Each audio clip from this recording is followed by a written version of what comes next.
Небольшой разбор сериала «Ақжауын». Біздің сіздерге айтар жаңалығымыз бар. Біздің сіздерге айтар бір жаңалығымыз бар. Біздің жаңалығымыз бар. Притяжательная форма во множественном числе. У нас есть новость. Какая? Сіздерге айтар бір. Новость, которую мы должны вам сказать. Сіздерге айтар бір жаңалығымыз бар. Не болып қалды? Тыныштық па? Не болып қалды? Что случилось? Тыныштық па? Все ли в порядке?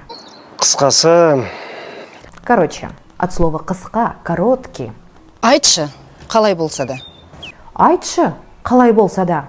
Говори как есть. біз Гүлнар екеуміз Иә? кездесіп жүрміз. Біз Гүлнар екеуміз кездесіп жүрміз. Мы с Гүлнар кездесіп жүрміз, встречаемся. Жарты жыл болды. Жарты жыл болды.